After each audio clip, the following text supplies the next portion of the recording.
Selamat pagi Ibu Bapa, saudari-saudara yang dikasihi dalam Kristus. Kita berjumpa kembali dalam sapaan dan renungan pagi GKI Salatiga.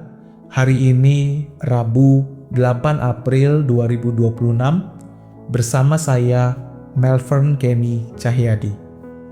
Sebelum kita membaca sabda Tuhan dan mendengarkan renungan pagi kali ini, mari kita berdoa.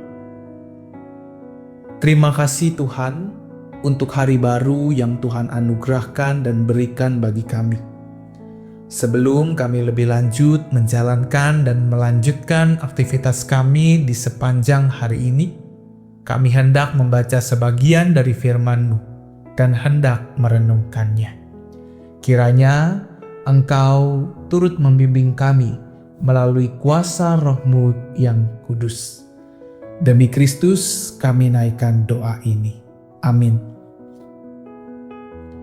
Ibu Bapa, saudara-saudara yang dikasihi dalam Kristus, ketika kita kembali merenungkan tentang makna kebangkitan Kristus, tentu kebangkitan Kristus merupakan fondasi atau pusat dari iman Kristen.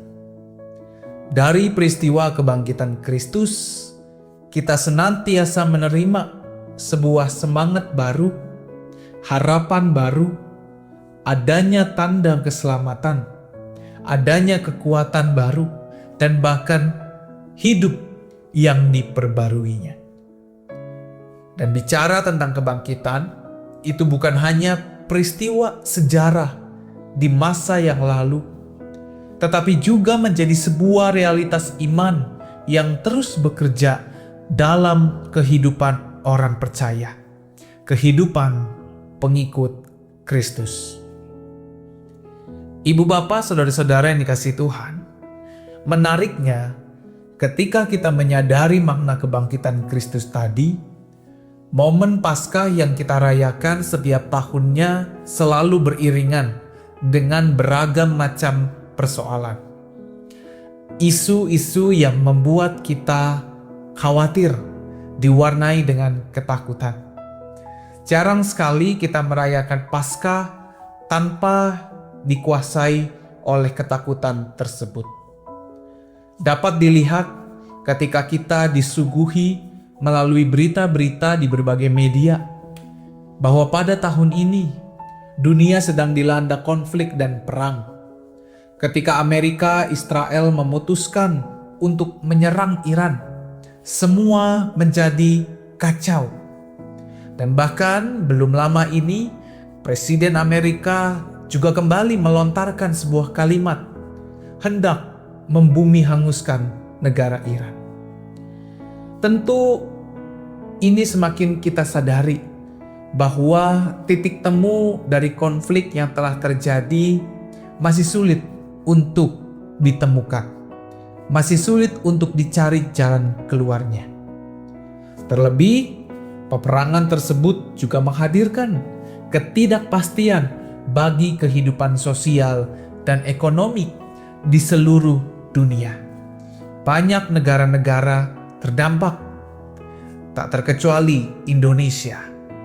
Dan kita bisa melihat bagaimana melemahnya nilai tukar rupiah terhadap mata uang asing. Belum lagi ketika kita melihat bahwa berita-berita dalam negeri masih banyak peristiwa ketidakadilan hukum terjadi, bencana ekologis yang tidak kunjung pulih, eksploitasi yang berlebihan membuat alam seakan tidak berdaya.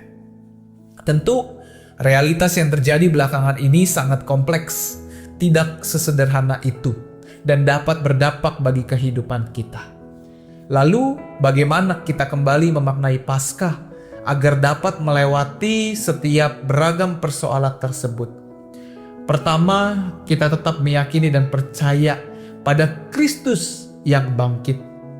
Kita diajak belajar dari keyakinan iman pemazmur dalam Mazmur 56 ayat 4 yang tetap percaya kepada Tuhan Allah ketika ia merasa takut. Kedua, kita kembali diingatkan akan pesan malaikat dan Kristus yang bangkit dalam Matius 28 ayat 5 dan 10 yang dikatakan kepada kita supaya jangan takut. Ya, ketakutan memang pada dasarnya boleh diakui dan diterima dalam kehidupan yang kita jalani. Tetapi kita tidak boleh membiarkan ketakutan mendestruksi kehidupan kita, sehingga kita kehilangan harapan akan masa depan. Ketiga, Kristus yang bangkit juga akan meninggalkan damai sejahtera dalam kehidupan kita sebagaimana dikatakannya waktu ia menjumpai dan menampakkan diri kepada para muridnya. Dalam Yohanes 20 ayat 21. Damai sejahtera bagi kamu. Ya, damai sejahtera inilah yang menolong kita untuk menerima segala realitas kehidupan yang ada. Selain itu, memampukan kita untuk menjalani kehidupan-kehidupan yang telah dibarui oleh Kristus melalui peristiwa kebangkitannya. Kiranya melalui ketiga hal ini kita dapat menjadi manusia-manusia yang menghidupi Paskah sebagai perjalanan iman setiap harinya. Kristus yang bangkit pasti menolong kita, setidaknya untuk mengurangi kegelisahan, keputusasaan, ketakutan, dan kekecewaan. Maka percayalah bahwa Kristus akan meninggalkan damai sejahtera dalam kehidupan kita dengan tuntunan dan penyertaannya. Amin. Mari kita berdoa. Terima kasih Tuhan ketika kami boleh kembali memaknai kebangkitan Kristus yang kami yakini bahwa Tuhan yang bangkit telah meneguhkan iman kami kembali. Kiranya Tuhan, kami dimampukan untuk menghadapi setiap realitas kehidupan yang kami jalani. Dan pada saat ini juga kami mohonkan hikmat penyertaan Tuhan untuk kami menjalani aktivitas sepanjang hari ini. Kiranya Tuhan sendiri yang menyertai kehidupan kami. Demi Kristus kami naikkan doa ini. Demikianlah sapaan dan renungan pagi GKI Salatiga. Selamat beraktivitas, Tuhan memberkati setiap kita.